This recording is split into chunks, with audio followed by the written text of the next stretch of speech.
Welcome back to Agency Ascend, the podcast where we help agency owners and insurance professionals navigate growth, scale, and long-term success in today's insurance landscape.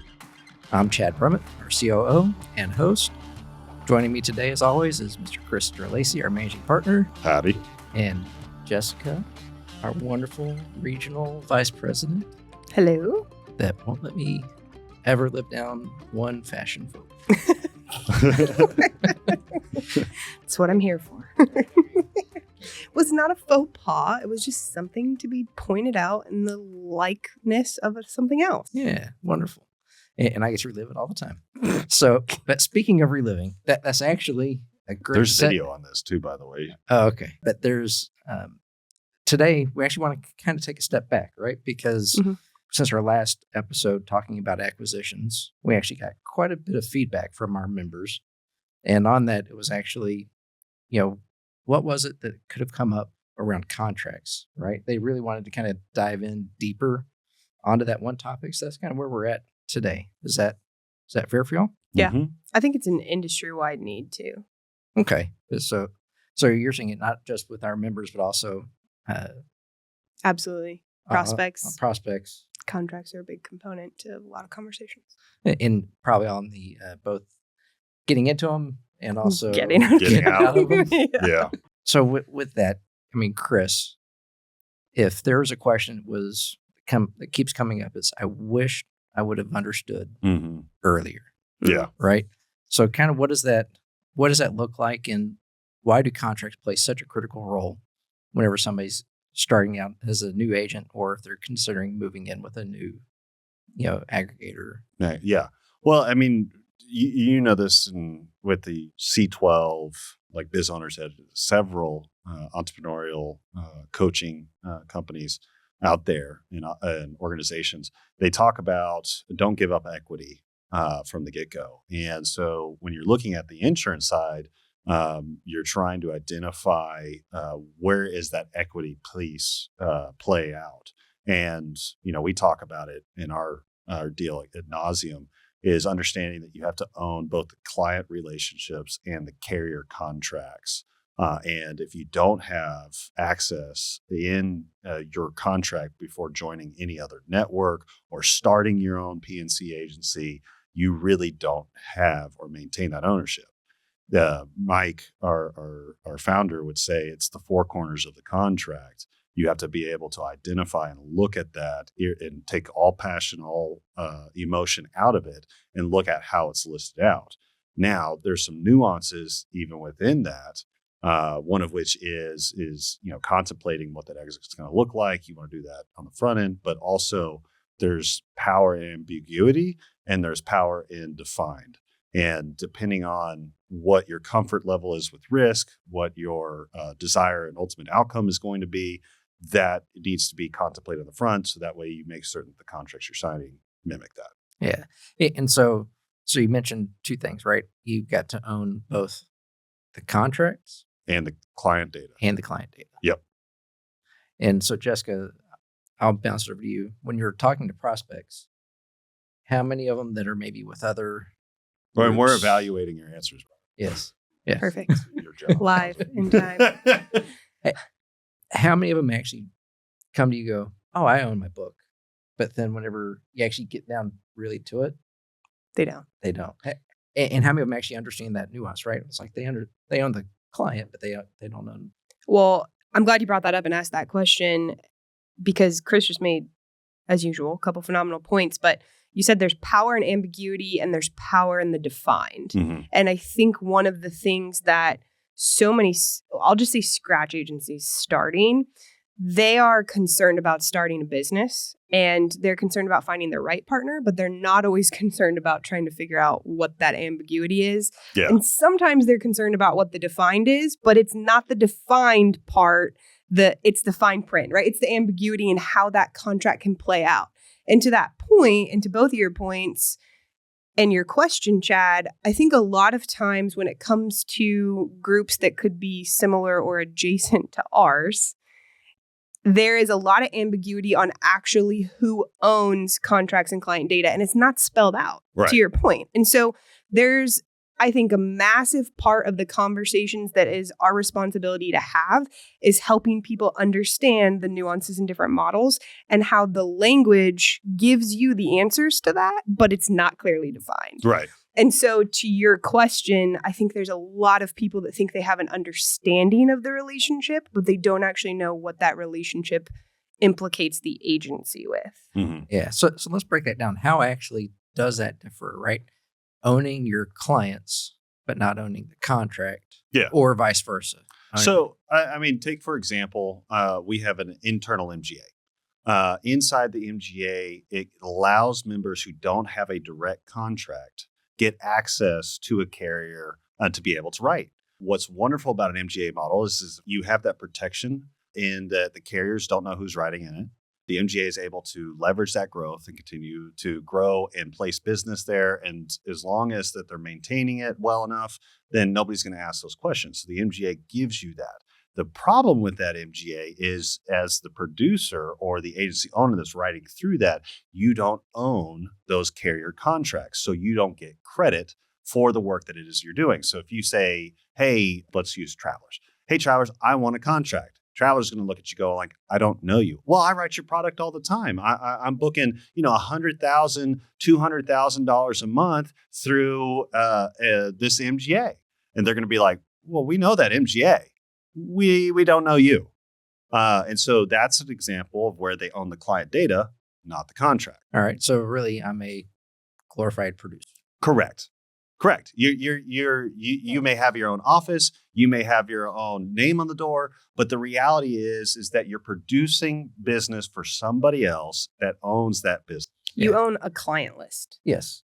Right. Yeah. And I'm not trying to take anything away by using that term glorified producer, but essentially we're not building any intrinsic value for our You're not organization. building your company. Correct. You're building somebody else's. Building somebody else's company.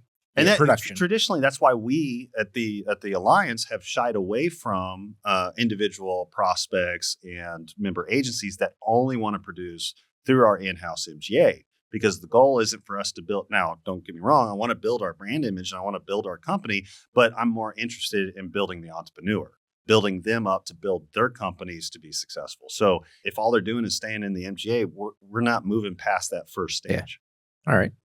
So now conversely, what about I own the contract, but not the customer? So, and we don't, at least in my experience, I don't see this play out as much in the personal and commercial or what we call P&C side, typically more in the life and health side, whereas you own the contracts, but you allow a bunch of other sub-agents to access. Also in our world, it's called brokering a business. Which is very much frowned upon, and unless you have one of the grandfathered or something to that effect. But typically, life and health agencies is where I see that play out more. So not so much in ours, but I see several large life brokers that will get a choice contracts in aggregation of scale, and they'll go to 1,000 producers or agencies and say, "Hey, I've got this unique product. Why don't you sell it? And you refer that business over to me. You can get. I'll give you a spiff on the commissions." Where I do see it potentially is on programs within the P&C side. So if I've developed this program business that I want to maintain that book of business and that profitability, I'll find a couple agents that write similar, and I'll say, "Hey, by the way, this is mine. However, if you've got some clients that are tough, that are hard to place, send it over to me. I'm going to maintain that binding authority, but I will give you the ability to write." All right. Fair enough. So, Jessica, as you're starting to see these contract questions come up with the new prospects and things out there, mm-hmm. as those owners are comparing networks or comparing contracts, right? What are some of the big differences that you're seeing? Because you mm-hmm. see it from a different perspective probably than anybody else in the industry. Yeah, right? What's their willingness to let that book roll? To be determined.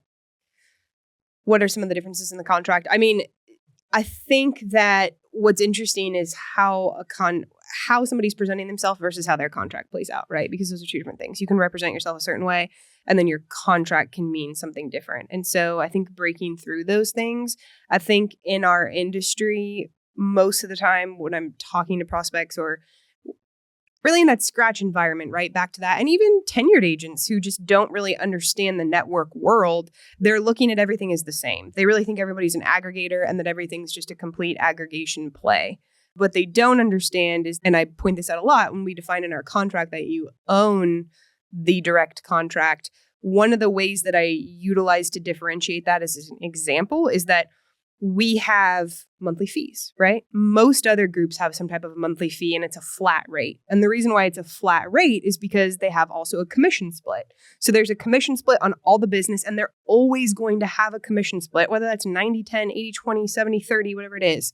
We only have that in our MGA because once you get a direct contract, you're paid directly. Yeah. And so how you can really understand ownership and whether you have ownership is, are you getting paid through XYZ MGA or is the carrier actually paying you directly? And I think that's the differentiating question that helps them start to define, okay, what does this mean? And the next question is, how do you define ownership? And that's what I've really started asking people because there are a lot of people that are happy in that sub-producer world, which is the truth. Because they're a wantrepreneur is really what I call it. Okay. Wow.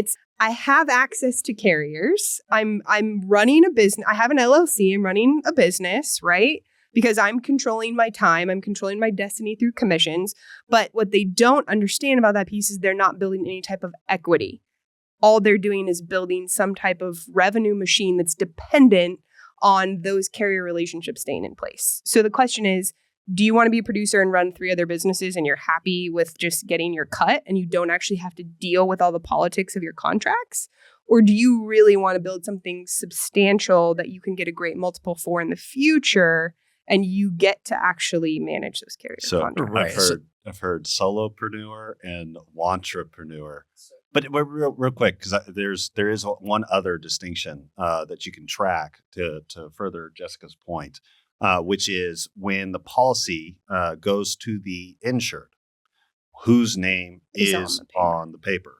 If it's your agency, ABC company, that denotes contract ownership. If it's different, if it says, well, I won't disparage anybody, but let's just say XYZ MGA, that denotes who owns that. Right. Going back to first solopreneur versus entrepreneur. Yeah. I'm hearing all sorts of I prefer solopreneur because I'm not trying to disparage anybody. I mean, you want to be on your own? Sounds bad. No, I think entrepreneur, we're all wanting to get where we need. You're feeling a positive spin? All right, so we're going to put a big disclaimer on the intro for this. We do not mean to offend anybody. Yeah. What do you mean I'm not an entrepreneur? All right. We're all wanting. We're entrepreneuring our way through. I would refer to that as a captive light model. So in other words, you have the independence to grow and build your sphinctum, but at the end result, you are building it for somebody else. Well, and I say entrepreneur, and yeah, it's pretty direct, okay? Which we know I can be pretty direct anyways. Which is great. But here's the reality of it, and you know this, Chad, because you coach us and walk through it, and Chris, there's a different level when you have the business acumen to really decide what you're building, right? And so I think it's a different level of because we were talking about this at lunch. It's a different level. We were actually talking about spouses, and when you have a spouse that's completely, or even a child that's completely 100% dependent on you, it changes everything. So as an owner, when everybody's livelihood is 100% dependent on you and what it is, the decisions that you make, it has a tendency to change your actions to make certain, ideally, if you're an ethically strong person, to take care of them. Yeah, I'd say it should. Well, okay. It should change. Good point. Yeah. Because if I make a decision that's going to hurt my staff or hurt my closest circle, I don't want to work with people like that. But B, I have a real, that's a real gut check because I just, I don't mean to spin the podcast a different direction. No, well, you take responsibility for it because it's the type of business owner that you are and who you want to be, and you continue to develop and push yourself to be that. And I think that's the point, is that you have to push yourself in those decisions all the time because those decisions never stop. and that's the balance whenever we're looking at relationships and contracts, right? Contracts, great saying, contracts are written in the best of times for the worst of times. There you go. Right? There's his quote for the day. He doesn't get another one. There's Just my kidding. quote for the day. But really, right? So I mean, we come into a contractual agreement when everything intentions. is Yeah. perfect, beautiful. We're excited, new, right? Yeah. So the contract that lays out what happens when things aren't, Mm-hmm. or when one party decides, hey, it's time to get out. Yep. Right? Because it just doesn't work. So at the end of the day, we want to make sure that we're looking at the contracts from that lens, right? Mhm. What does this contract do for me right now today? What does it do for me 5 years from now, 10 years from now? Yeah. And if it's written appropriately, it takes care of everybody all the way around. Yeah. Great point. To that point, you're causing me to think about from the agency at the scratch startup. There are all networks have some intrinsic value that or benefit that you may not recognize as you're building. So we kind of refer to it as you're coming underneath our shelter or coming into our ecosystem. That when I make that statement of you're stepping into our ecosystem, there's a lot of pluses to our ecosystem that you as the person that coming into may not be aware of, such as reduction in thresholds, such as increased in commission, to where if you make the decision to leave out from underneath that umbrella or out of that ecosystem, you're going to find out what it's like to truly be on your own. And those are things that you really want to contemplate. Now, we'll advise that with our clients that are leaving and say, hey, FYI, you need to go through and check with these contracts because your threshold right now, you're only writing X amount. As soon as you roll out, you're going to have to build or double that because otherwise they're going to look at you differently. Just to be aware of that, because that's one of our biggest tenets is we don't want people to be unaware of it's the unintended consequences. Yeah. We want them to be fully aware of what that means. So, I mean, you now have 10 contracts. Can you really thrive with 10 contracts outside of that network ecosystem? Sorry, that was just a strong distinction. Well, no, that's actually a really good distinction. But more importantly, it also kind of drives into the next question, and that's when it comes time for that contract. Let's say you want to acquire somebody, because we talked heavily about the acquisitions in the last podcast. What part do their current contracts play in that process? I mean, good question. Sometimes could it be a deal breaker? How do they transfer over? Yeah. What does that look like? And kind of what are you seeing, on your side with people coming, trying to get out of contracts or enter into new contracts, right? On that acquisition. What if I only own the data? Well, I think that's the thing right there. And I think this actually ties back into what you were just talking about with contracts, Chad, when you talked about they're built for the best of times. They're written in the best of times for the worst of times. Yes. Well, and I think going back even one step further, may I say, on the entrepreneur, which I'm going to wrap this up because it actually is positive. And here's what I mean to say on that. Here's what I mean to say. Number one, we all build. Okay. And so one of the things I've learned in my time is that there have been mentors along the way that tell you and show you the things that you just don't know, right? And so I think oftentimes what drives an entrepreneur or wantrepreneur that I have deep respect for anybody jumping off the diving board is their ability to act, their ability to take risk, right? And so what they aren't always doing is thinking about the worst of times because that can inhibit their ability to want to take risk. So most of the time those people can be the people that are less risk adverse, right? And so they may not, and maybe I'm just speaking for myself, but it's not always forecasting, hey, I'm looking at selling this in 10 years. It's I need to build this business now and I need to generate income for my family. So I'm concerned about what I can get today versus sitting down and having somebody that can mentor them through what are you going to do once you build to 500,000 in premium? And what are you going to do once you build to 4 million in premium?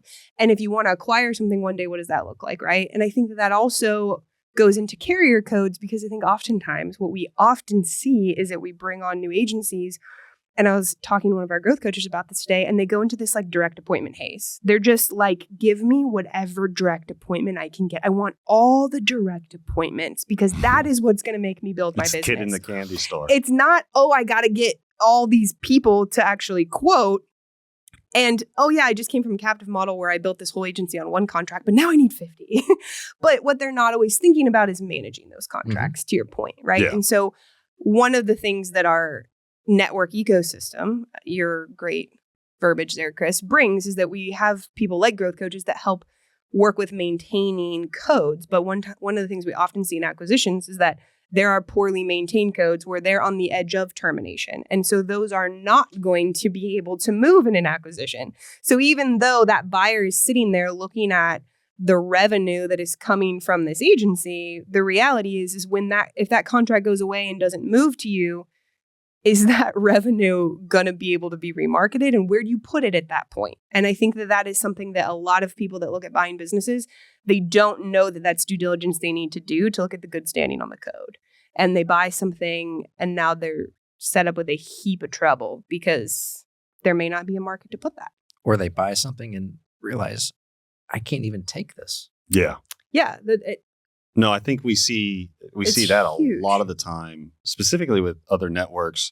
That's why, again, I like the captive light or captive model, because when you don't own the contracts, your rights to sell that book of business may be extremely limited, and you may have to sell it to an approved buyer. What does that mean? Who approves it? Or, hey, you can sell this, but the buyer has to become a member of this company in order to move forward. You came back from Farmers. That's how they have it. Farmers says, might we'll be sell the book. working with people right now that are doing that. Well, right. And so when you identify that, that's often one of the things that will stall an evaluation or stall a business from selling. So being able to, on the front end, and quite frankly, a lot of the companies that are going to have those provisions have them in there because they want to have that transparency. They want to have that conversation. I've seen so many producers, so many perceived agency owners, the entrepreneur, that go out and sell the book and then realize it was not their right to sell the book. And then they end up getting sued. And they usually lose that lawsuit because they do not have the ownership.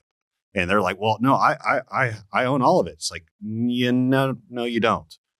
You may own the client data. You do not own the contracts. It's incredible how many agencies I think we talk to on a yearly basis where they could be of good size. I mean, I remember one last year that we were walking through that was, $5-6 million in premium. And they just realized that they didn't own one of their major carrier contracts that was 40% of their revenue. Yeah. That they didn't even have a core contract in place with the group that they had written it through. And it was a handshake situation. And it was a huge, look in the mirror for the agency owner to realize that they had very little control on what happened with that. And what was the ultimate outcome on that one? It's a good question on where they're at today. They were trying to get an old contract that had been in place for 15 years from this group. And they were trying to figure out if they had any provisions to get out of it because they owned the other contracts that they had in the agency. And the group was just totally playing out and dragging their feet on getting them anything in writing because they didn't have any records of it, at least the agent didn't. And so they knew that they had some leverage. And it was a situation where they could have decided that, hey, it was all under our code and that you don't own it and you couldn't move it. And if they tried to move, that they could have non-renewed the business or held the commissions for a certain amount of time, which is what I see most often in contracts. Well, and I actually have a horror story that I learned about with our national partners. This was a network, and I don't even know if they're still around, but we had a member of our national partners that acquired a book of business. And when they acquired that book of business, the network that they were part of stated as soon as the acquisition came across that network owned the acquirer's business. Oh, yeah. What? Yeah, so they were dealing with a lawsuit associated with that. So they buy a book of business and found out that they were now contractually owned by the company that they bought or the network that they bought. How did they do that? That's the extent of what I know. I actually do want to follow up on that because that's kind of insane. But this was a pretty large national network. And how they handle that type of acquisition or even selling of their book. It's crazy. So just buyers beware. You need to know who you're buying and who you're joining and who you're building your business with. And when you say buyers beware, that's scratch agent starting with a new network. Yeah. Mm-hmm. That's existing agency Absolutely. starting with a network, somebody acquiring a book. It's really getting in and understanding the nuts and the bolts of the contract, right? And so if we were going to go through and start looking at that, what is our approach from the alliance? What's our approach in looking at contracts and even negotiating contracts, right? Because I know we approach things differently than most people. Well, and I'm very biased, obviously, because I happen to be sold out on this company. We'll forgive you for that. Yeah, I'm sorry. I would say our guiding philosophy is that transparency. Open and honest dialogue is one of our precepts, and it's one of the core concepts that we live and die by.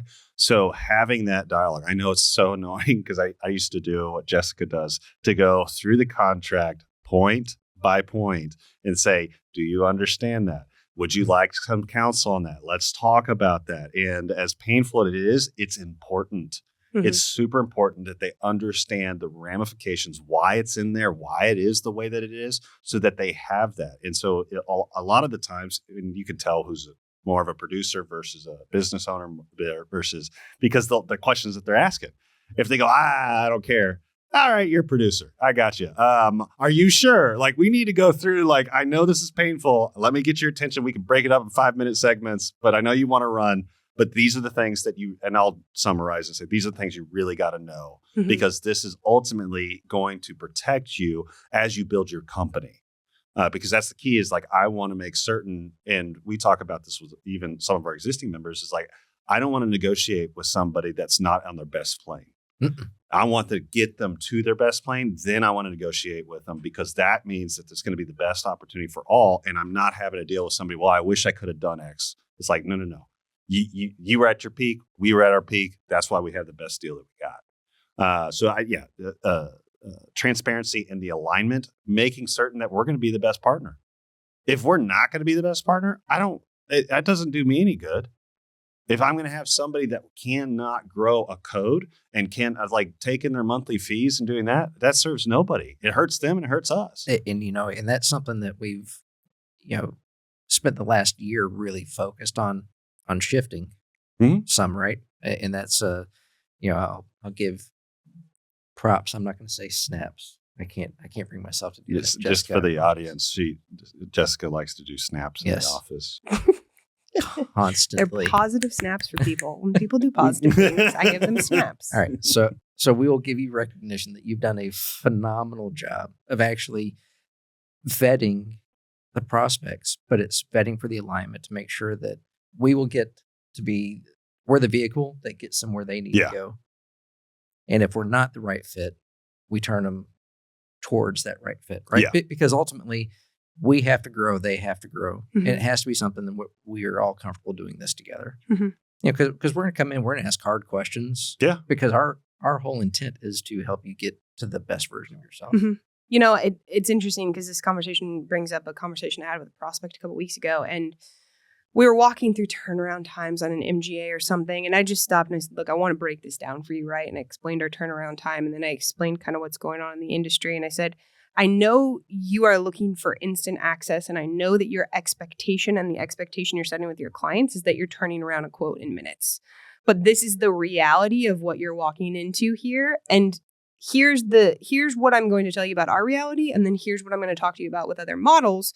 And they took a step back and they said, I really appreciate your transparency. And I know you're right, because I worked with another group and they told me that it was going to be this, but it was actually twice as long and they couldn't do it.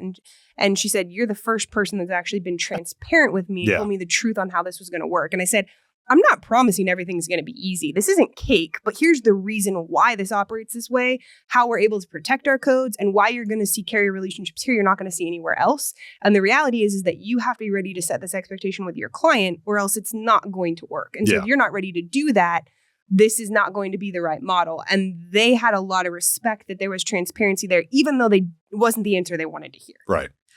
And now that's where getting back towards the contract, that's where you can actually utilize the contract as a vehicle to start setting some of those things. Absolutely. The SLAs, standard service levels, right? Yep. So you put those into the agreement, then everybody comes in up front knowing this is how we operate. This is what the relationship looks like. Yeah. And if the contract doesn't have some of that basic framework, if I'm on the other side of that, to me, that's a big red flag to at least hit the pause button and start asking more questions. And that's a good point, Chad, because, and not necessarily just in the SLAs, but that brings me actually to some of the non-compete language, which I think is a huge thing in contracts in our industry, in contracts in general. Mm-hmm. But when we talk about who has ownership of carrier contracts and how all that plays out, oftentimes there's a lot of conversation around, is there a non-compete? What does that non-compete look like, right? Is there an exit fee? What are those things? And when somebody says there's no exit fee, there's no non-compete, there's no nothing, those are the red flags because it's in there. It's just either they own all of it and so they don't have to worry about putting that language in it, or they put in the employee handbook. Yeah, they're like, well, they didn't tell me that. And often, so it's at the end of the day, I can tell you a lot of things about this contract, but if you don't digest it, you don't read it, I can't spare you from an implication in the future, right? And just like because Business somebody 101. doesn't tell you something, it's in there. And it goes back to, I think you said it so well. There's the ambiguity and there's the defined. And I'm totally going to use that in the future because those are really the two big pieces of a contract. And they coexist. Yes. They do. They do. What is the gray? I will say, what is the black and white? Business law, business 101, ignorance of the law is not a defense. So likewise, ignorance to your contract is not a proper defense. So you need to have, now, if you know the ambiguity in the contract and you say, I can leverage that for XYZ, that's a very different conversation than I don't know what it means. Yeah. Those are two different levels of ambiguity. Mm. Yeah, so if I'm working with a network and I want to come in and they're like, here's our standard agreement. It's simple. Don't worry about it. That's the first thing I'm going to do is worry about it. Legal counsel advice. Mm-hmm. I mean, who do you go to if you're not comfortable actually reading that agreement?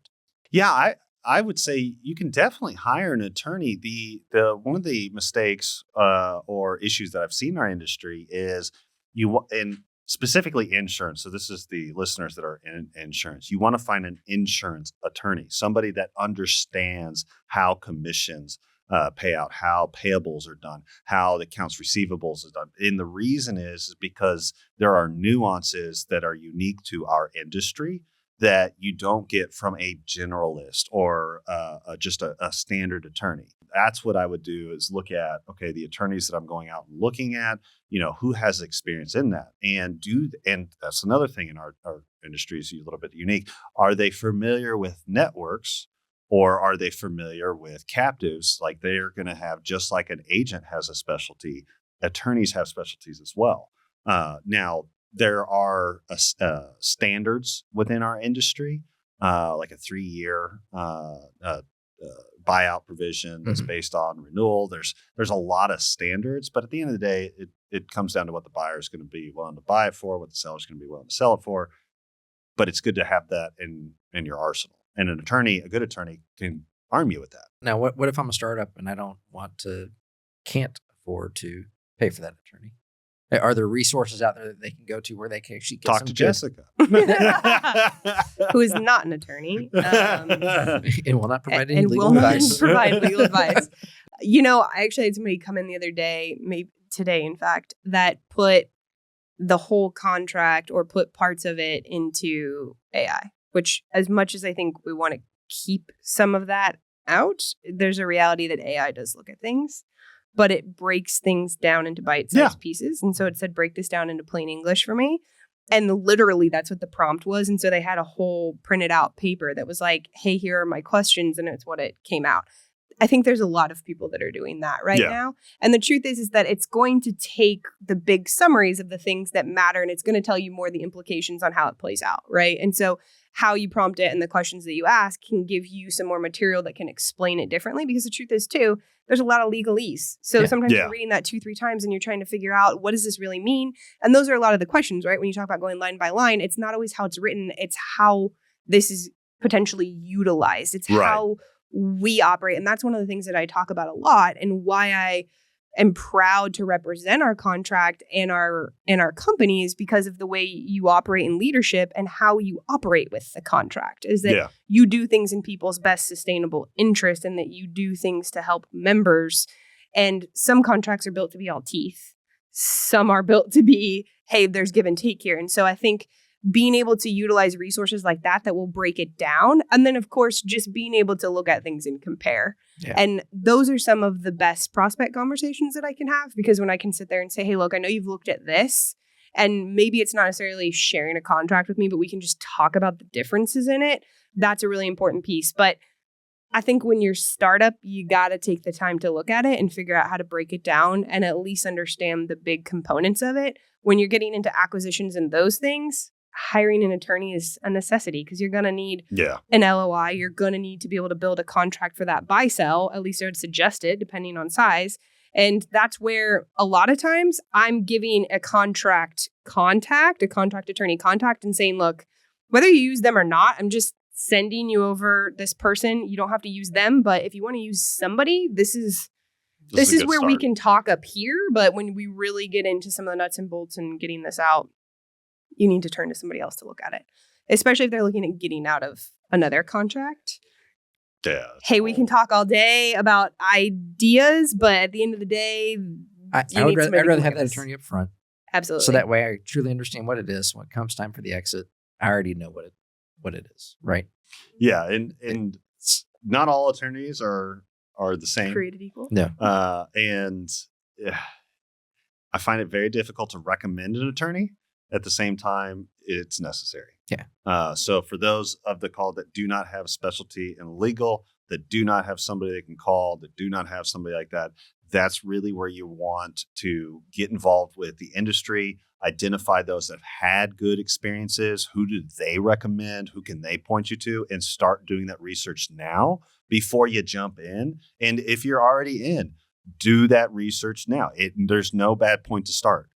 Just that you have a Rolodex of leverageable expertise that you can call on when you need it. Rolodex, man. Okay, That's taking it back. Well, all right. So good term. It works. So before we get completely wrapped up on the contract side, I'm going to go off script a little bit. If you're to tell either a new agent or somebody looking at potentially coming into buying an agency, mm-hmm. entering a network, something, what's one question that they should ask? And what's one piece of advice around contracts? So a question that they should ask about the contract or while they're going through the contract, and then one piece of advice or a red flag. Is this for an acquisition, or this was for acquisition? Anything contract related, right? So it could be getting into, getting out of, acquisition. So for example, for me, red flag, huge red flag.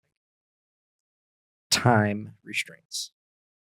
If I have somebody that is pushing hard for a time restraint, that is a huge red flag for me.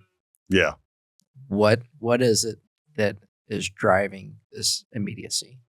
Either there's a need on their end, cash, something pushing it, or potentially something nefarious where if I have time to fully review and understand, I might question things. So if there is a unreasonable time restraint on the contract, big red flag, stop and start asking why. Yeah, I would say for somebody buying in, one major question is my name going to be on the policies? I know it kind of hit on that, but I want to make certain that when I acquire whatever I acquire, is our name, our agency name, going to be on those policy pages that are sent out to insureds? Because that is a quick way to denote whether I actually have that control. Major red flag or largest red flag that I would look for right now because of the technology and everything is who owns the data. I mean, we talk about really our client data. Mm-hmm. I want to know who ultimately has that control, because if I give that up, I haven't seen that so much in our industry, but it's coming with technology and AI. I would want to make certain that I control my customers, which also means that cybersecurity and everything else is super important. But that can be a later podcast where we talk about that. Those would be mine too. Those are really good. I think data is a huge one, getting into a lot of implications on that.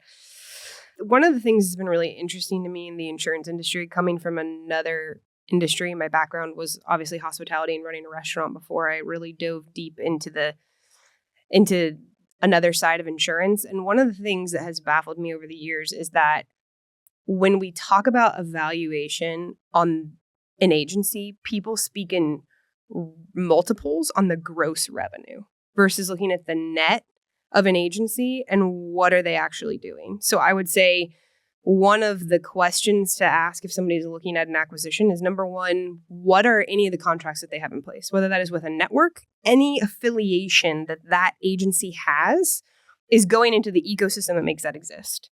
And so I think oftentimes people are looking to acquire a book of business that is with us, but they're looking at potentially taking it outside of the network. Some of the things they don't understand on that gross revenue, so they take it out, they're not going to get the same profit sharing deals. So you could pay a multiple on that book, and then if you pull it out, you're not going to be receiving that same revenue that you think it's generating. So understand all the affiliations that are built into the ecosystem for that agency, all of the contracts that are there, and then also looking at how are all the expenses truly playing out here? What is the net of the agency? What are the producers and all those things? And the red flags, I would say, as far as looking at an agency is, do they understand their contracts? Which is really what we've been talking about all day today. Do they actually understand what it is going to mean for all these things to play out? Or at least understand that they don't understand, so they have somebody. And I think that's a lot of it. Yeah. Either way is good. Transparency, right? Like, hey, I don't actually know. Let me find out. That's not my Instead of strength. being like, oh, it's I have fine. somebody, It's all going to, no, I don't have to do anything on that. And you're like, well, I'm sure you do. Hold on. Yeah. Sure you do. So, all right. So as we wrap up, we have our standard movie, book, Quote. music video. Quotes. Music video? Did you say music video? I'm trying to see if you're paying attention. I will prepare one. Hey, you can when get was the last time inspiration you from a watched lot a of music video? MTV. This was Oh, probably MTV just ended. Did you see that? No. All right. So CMT has their top 20 countdown every Saturday morning. Oh my God. Chad makes pancakes and watches country music videos in his Paddington Bear yellow raincoat. All right. You have not room to speak So- snaps. All right. Okay. So on that note, Okay. I will find some good blackmail material for next show. But so Jessica, what is your quote? Chunky Dunky. No, I'm sorry. Which, by the way, my 10-year-old, quick side note, my 10-year-old and I, we were in the truck the other day. He's like, "You're on a podcast, right?" I said, "Yeah." Do you want to? It's like, I want to look up on YouTube and see it. Well, here, I'll show you the first one that pops up is the outtake. He's like, "Can we watch some?" As we're pulling into the driveway, that part comes up. It's like, oop, time to turn the truck off. Sorry, buddy. So I was saved. Oh, that was my 10-year-old having to hear I thought that was a Chunky Jessica. Dunking. I thought that was Jessica's statement. No, that was Sir Isaac making me explain Chunky Dunking. Okay. Thank you, Isaac. All right. Sorry, Jessica. All right. So I have a serious quote for us today. No, actually, this is one of my very favorite quotes. And I'm sure a lot of people are familiar with it. It's from Theodore Roosevelt, The Man in the Arena. It says, the critic. It is not the critic who counts, not the man who points out how the strong man stumbles or where the doer of deeds could have done them better. The credit belongs to the man who is actually in the arena, whose face is marred by dust and sweat and blood, who strives valiantly, who errs, who comes short again and again, because there is no effort without error and shortcoming, but who does actually strive to do the deeds, who knows great enthusiasms, the great devotions, who spends himself in a worthy cause, who at the best knows in the end the triumph of high achievement, and who at the worst, if he fails, at least fails while daring greatly, so that his place shall never be with those cold and timid souls who neither know victory nor defeat. Now called the wantrepreneur. And that's what I was going to say to end my thoughts today, is that a wantrepreneur is still a man in the arena. And we all are. And we all start there because we're figuring it out. And that's the point, is that if you are somebody that is willing to be in the arena, and I think most, if not all, agency owners that take a leap, whatever way that they do, are in the arena. But if they stay in the arena, that's something to behold. And that is where success will be built. Absolutely. So I'm going to go, as we were talking ownership and actually over lunch, how we look at things. It's a quote by John D. Rockefeller, and it would say, "I would rather earn 1% of 100 people's efforts than 100% of my own efforts."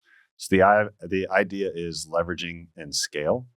If I can, and we've utilized some of that, I'd rather make $1 off of everybody than make a lot off of some. The idea is if I can help an agency grow and I can help our partners grow and just make a little bit, then that's enough to cover us, and that success will follow suit. I'm not certain John D. Rockefeller thought it that way, but that's how we have leveraged it. So, yeah.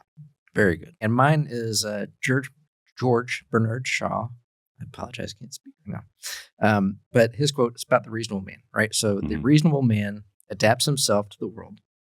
The unreasonable one persists in trying to adapt the world to himself. Therefore, all progress depends on the unreasonable man. So if we think about it, right, being unreasonable oftentimes might be considered argumentative, pushy, but that's obstinate. Yes, great word. But oftentimes it's those people that actually drive the progress, challenge the status quo, and help us innovate and grow to the next level. So don't be afraid to be unreasonable. Are you doing snaps now? All right, snaps. Awesome. Thank you. Well, thank you so much. Wonderful episode as always. And to our viewers, if this episode sparked questions about your current agreement or how it might work, feel free to definitely reach out to Jessica, Chris, or myself. We're here to help you. So be sure to subscribe to Agency Ascend. And until next time, onward and upward.